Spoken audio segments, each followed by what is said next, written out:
Greetings, my name is James Curtis Geist. I've been writing since 2016. I've been a teacher for 20 plus years, and I love my coffee, and I love my Dr. Squatch cologne.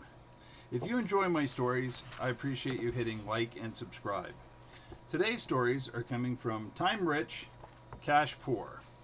The first one is called Ding Dong Dummy. I rarely get callers. Perhaps fixing my broken doorbell could make a difference. Every August I get the New Jersey Perg college kids asking me for money to advocate for the air and water quality in New Jersey. I give them $10 every year, God bless them. I buy a doorbell wireless kit from the local hardware store, where the ringer is in an electrical plug-in. 2 weeks later, my doorbell is ringing 1 to 2 times a day. But when I get to the door, no one is there.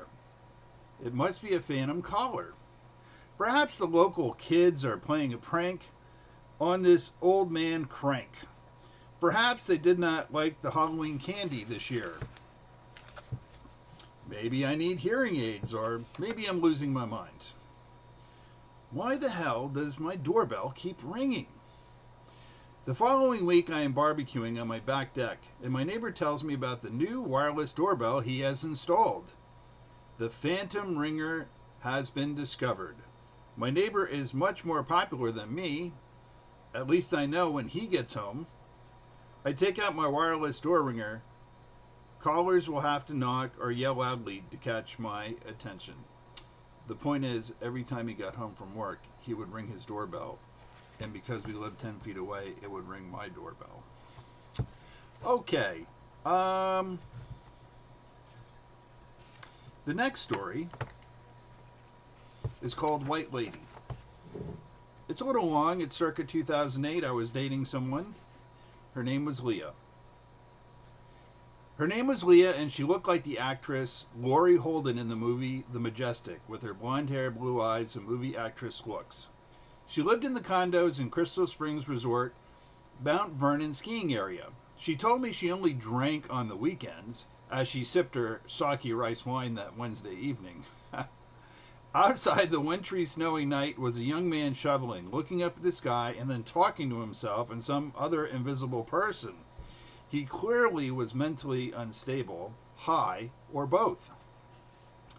I warned Leah about this guy.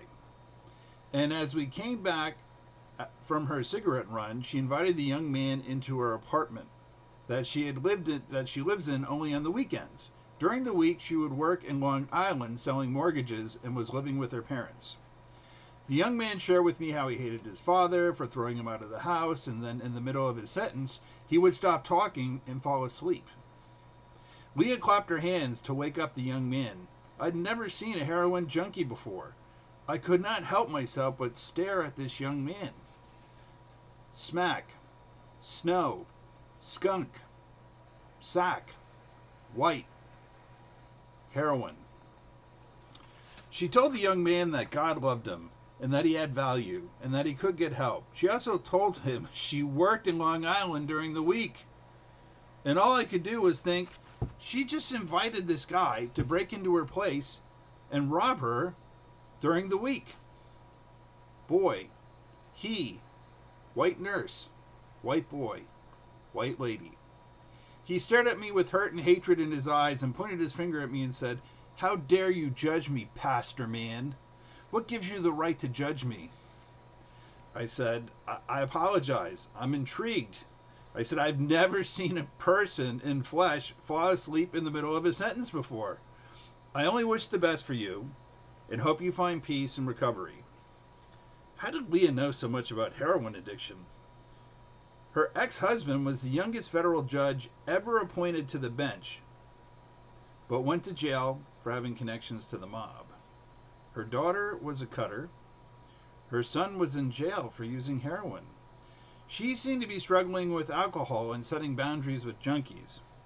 That was the last time I spent with the White Lady drama and Leah. So, God bless you. God bless all humans. God bless all ETs. All my books are on Amazon, and thank you so much for listening.